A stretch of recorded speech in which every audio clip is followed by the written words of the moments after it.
Hey guys, SuperHorrorBro Mike here, and in today's video we take a look at a mystery from Five Nights at Freddy's Security Breach that I promised to bring you before wrapping up my coverage of the game.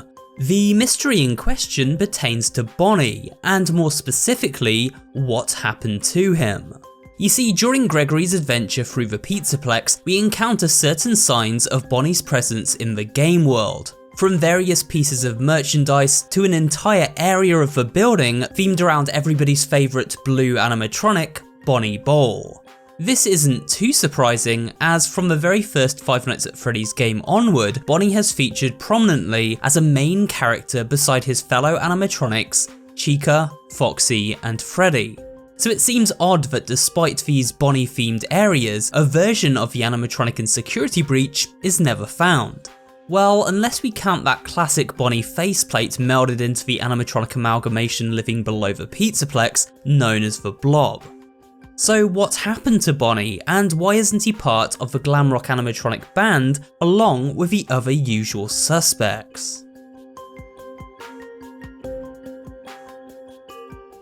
To begin with, let's refer to all the information given out to us by the game itself. There isn't a ton of evidence, but there is enough to point us in the right direction and form a basic theory around. While exploring the Pizzaplex, Gregory comes across numerous sports bags, and these contain messages from various employees working for Fazbear Entertainment, from general staff to members of the security team. Two notes include a little information about Bonnie to help us get started. The first note is a security report, which reads as follows. Missing. Security report. 12:24 AM. Bonnie is seen leaving the green room in Rockstar Row, heading east toward the atrium. 2:40 AM. Bonnie enters the East Arcade. 4:12 AM. Bonnie enters Monty Golf. This note gives us the following points of evidence. Bonnie began operating against protocol and programming. He appeared to be functioning after hours by himself and exploring the Pizzaplex, yet he didn't seem to have much of a purpose for doing so, merely ambling about. Then suddenly Bonnie visited Monty Golf, and after that he went missing. The second note explains why Bonnie didn't appear in the glam rock band and who he was replaced with. It reads as follows. Understudy. Management report. With Bonnie out of commission, we are making Monty the new bass player. Parts and Services has already done the proper adjustments. This could be a good thing. Monty could be even more popular than Bonnie.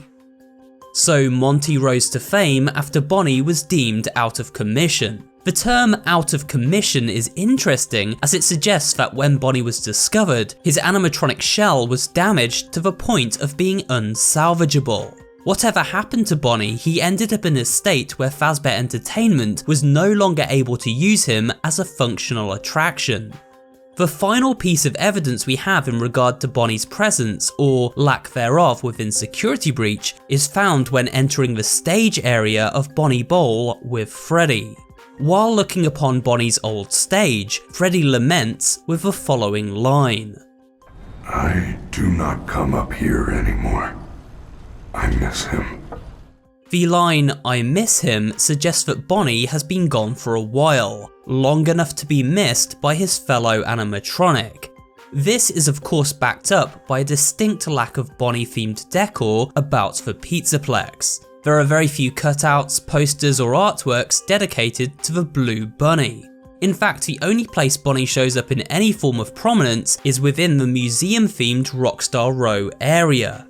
So with Bonnie gone and replaced by Monty, what really happened to him and why?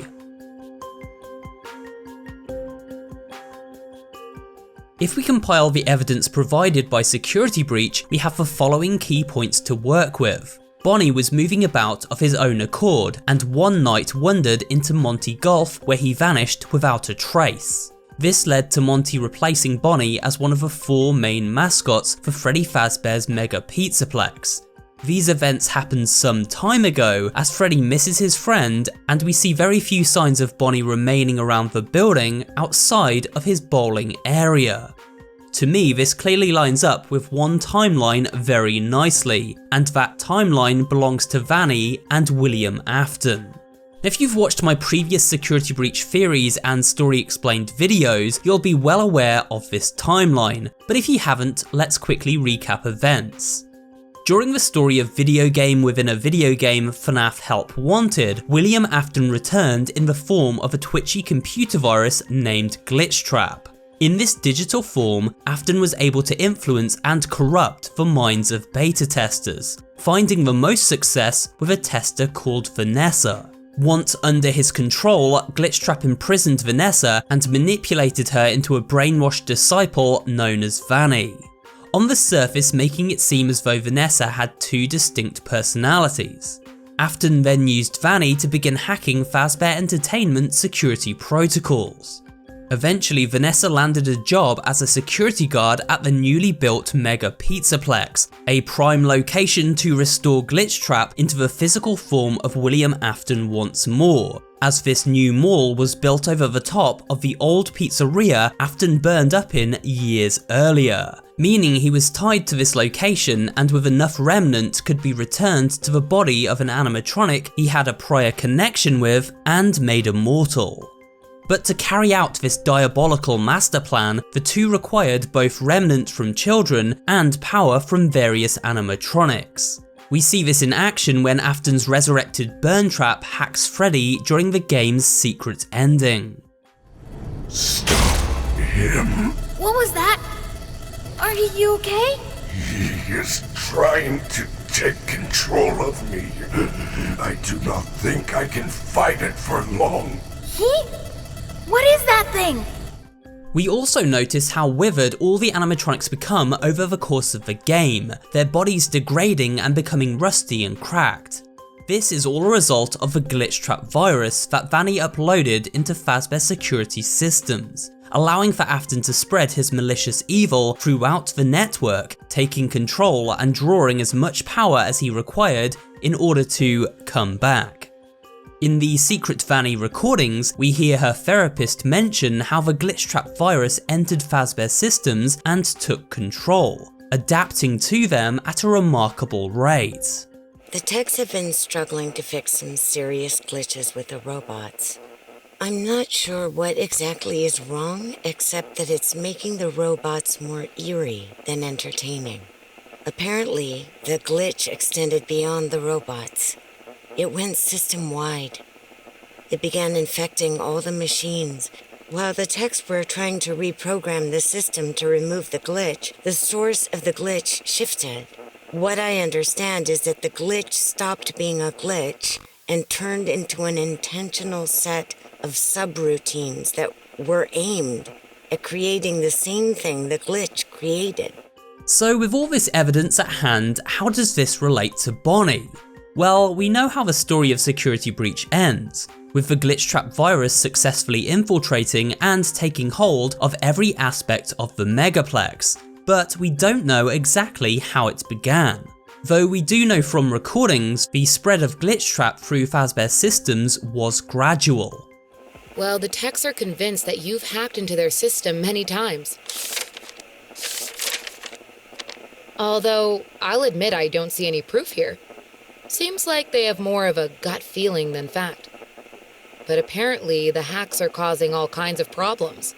Almost as if it were beta tested to make sure the plan could actually work before Glitchtrap unleashed his Ghost in the Machine system-wide.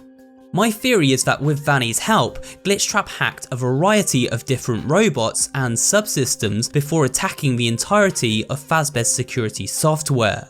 After all, if Afton tried to take control of all 4 animatronics at once, and his plan failed, then the security team who had been monitoring these breaches may have managed to contain and delete him from their systems, leaving Afton trapped as Glitchtrap in a digital prison for eternity. And so, testing began. Firstly with janitor bots, as they would not be noticed missing to the same extent as major animatronics. We see evidence of this with the bots who have been chained up and fried next to Vanny's secret recording room. Further evidence of these failed tests can be seen when looking at the destruction within the parts and service research area. Glitch Trap, with Vanny's help, was tweaking his software to work just right. We must remember that William Afton has a background in robotic engineering, and so beta testing and tweaking things would be in his very DNA. Although this didn't work out for him or his family all that well in the past. Could have probably used a little more testing on those older animatronic designs, right? Bonnie was used as the very first animatronic to beta test for Glitch Trap virus. Think of it as Afton learning to control and instruct animatronics for the first time while in his Glitch Trap state. Bonnie was used as a test subject, with Afton practicing through him, making sure there were no faults remaining in his malware code. That everything would run smoothly when he eventually was ready to take control system-wide. This explains Bonnie's random movements by night, and why he eventually became decommissioned after his body became too cracked and withered to salvage, a result of prolonged exposure to the Glitch Trap virus. So this theory ties everything into the story of FNAF Security Breach with very few loose ends. While Bonnie doesn't appear to be very important to the story told within Security Breach, he was in fact paramount to Afton's plan working correctly. The final beta tester who allowed for the Glitch Trap virus to be calibrated successfully before its system-wide launch.